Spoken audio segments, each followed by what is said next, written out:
Hello friends, welcome to அல்ட்ராடிபி channel. நாம் இப்போ பார்க்க போகிற டாபிக் யூபிஎஸ் வெர்சஸ் என்பிஎஸ் இரண்டுக்கும் உள்ள வேறுபாடு, அதாவது வித்தியாசம், டிஃப்ரென்ஸ் என்ன அப்படின்றத பற்றி நம்ம இந்த வீடியோவில் ஃபுல்லாக பார்க்க போகிறோம். நாம் வீடியோவை பார்க்குறதுக்கு முன்னாடி நீங்கள் இது வரைக்கும் நம்ம சேனலை சப்ஸ்கிரைப் பண்ணலைன்னா மறக்காமல் சப்ஸ்கிரைப் பண்ணிங்க. கூடவே பக்கத்தில் இருக்கக்கூடிய பெல் ஐக்கானை கிளிக் பண்ணி ஆல் அப்படின்ற ஆப்ஷனை செலக்ட் பண்ணிங்க. அப்போ தான் நம்ம சேனலில் போஸ்ட் பண்ணுற எல்லா வீடியோஸினுடைய நோட்டிஃபிகேஷன் உங்களுக்கு உடனே கிடைக்கும். வீடியோவை ஸ்கிப் பண்ணாமல் முழுசாக பாருங்கள். வாங்க நம்ம வீடியோவை பார்க்கலாம். மத்திய அரசு பார்த்தீங்கன்னா சமீபத்தில் ஒருங்கிணைந்த ஓய்வு திட்டத்தை அறிமுகம் செஞ்சுருந்தாங்க. தேசிய ஓய்வு திட்டம் அப்படின்னும் போது என்பிஎஸ் கீழ் ஒருங்கிணைந்த ஓய்வு திட்டத்தை யூபிஎஸ் தேர்வு செய்வதற்கான வசதியை இந்திய அரசு வழங்கியுள்ள சொல்லியிருக்காங்க. அரசு ஊழியர்கள் என்பிஎஸ்ஐ நிறுத்தி மீண்டும் பழைய ஓய்வு திட்டத்தை கொண்டு வர கோரிக்கை விடுத்து வந்த நிலையில் மத்திய அரசு ஒருங்கிணைந்த ஓய்வு திட்டத்தை கொண்டு வந்திருக்கிறாங்க. இந்த புதிய ஓய்வு திட்டம் பார்த்தீங்கன்னா ஏப்ரல் 1, 2025 முதல் அமலுக்கு வரதா சொல்லியிருக்கிறாங்க. அதாவது பழைய ஓய்வு திட்டம் அப்படின்னும் போது பழைய ஓய்வு திட்டம் மற்றும் தேசிய ஓய்வூதிய முறை ஆகியவற்றில் உள்ள முக்கிய அம்சங்களை இணைத்து ஒருங்கிணைந்த ஓய்வு திட்டம் உருவாக்கப்பட்டுள்ளதாக தெரிவிச்சிருக்கிறாங்க.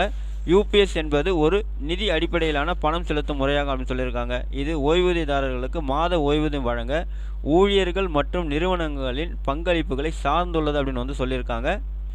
ஸோ என்பிஎஸ் வெர்சஸ் யூபிஎஸ் இரண்டுக்குள்ள வேறுபாடு அப்படின்னு பார்த்தீங்கன்னாக்கா, ஃபஸ்ட்டு நேஷனல் பென்ஷன் சிஸ்டம் தேசிய ஓய்வூதிய அமைப்பு அப்படின்னும் போது சந்தை சார்ந்த காரணிகளுடன் என்பிஎஸ் சந்தையுடன் இணைக்கப்படுகிறது அப்படின்னு சொல்லியிருக்காங்க. என்பிஎஸ் சந்தை ஏற்ற இறக்கங்களுக்கு உட்பட்டதுன்னு சொல்லியிருக்காங்க. என்பிஎஸ்ஸின் தொகை முதலீடுகள் மூலம் திரட்டப்பட்ட கார்பஸை பொறுத்தது அப்படின்னு சொல்லியிருக்காங்க. என்பிஎஸ்ஸில் 14% முதல் 10% வரை முதலாளி அல்லது நிறுவன பங்களிப்புக்கு வருமான வரியிலிருந்து விலக்கு அளிக்கப்பட்டுள்ளது அப்படின்னு சொல்லியிருக்காங்க.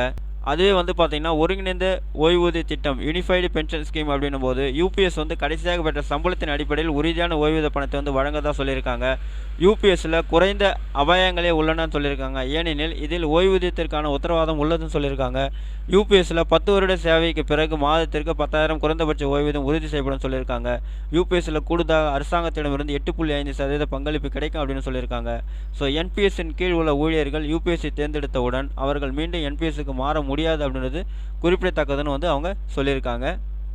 ஸோ யூபிஎஸ் திட்டத்தின் கீழ் பார்த்தீங்கன்னா ஓய்வூதியம் எப்படி கணக்கிடப்படுது அப்படின்னு பார்த்தோம்னா, யூபிஎஸ் திட்டத்தின் கீழ் ஓய்வு பெறுவதற்கு முன் 12 மாத சராசரி அடிப்படை ஊதியத்தில் 50% தொகை எடுத்துக்கணும்னு சொல்லியிருக்காங்க. அப்போ உங்கள் அமௌண்ட்டு எவ்வளோ சம்பளமோ அதில் பார்த்தீங்கன்னாக்கா 50% எடுத்துக்கணும். குறைந்தபட்சம் 25 ஆண்டுகள் தகுதி வாய்ந்த சேவைக்கு பிறகு உறுதி செய்யப்பட்ட ஓய்வூதியம் வழங்கப்படும் சொல்லியிருக்காங்க.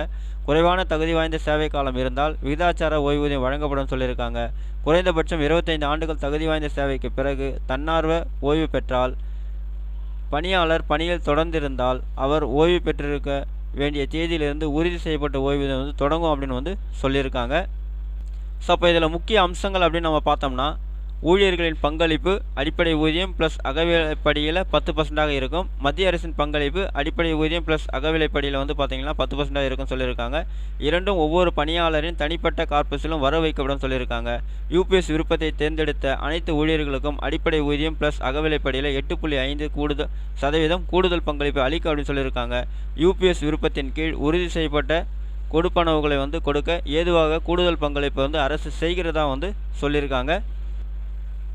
ஸோ ஓகே ஃப்ரெண்ட்ஸ், அவ்வளோதான் உங்களுக்கான இன்ஃபர்மேஷன். இந்த வீடியோ உங்களுக்கு பிடிச்சிருந்தா லைக் பண்ணுங்கள். அது மட்டும் இல்லை, இந்த வீடியோவை நிறைய பேருக்கு ஷேர் பண்ணுங்கள், கமெண்ட் பண்ணுங்கள். மறக்காமல் நம்ம சேனலை சப்ஸ்கிரைப் பண்ணிங்க. மீண்டும் ஒரு நல்ல வீடியோவில் சந்திப்போம். நன்றி, வணக்கம்.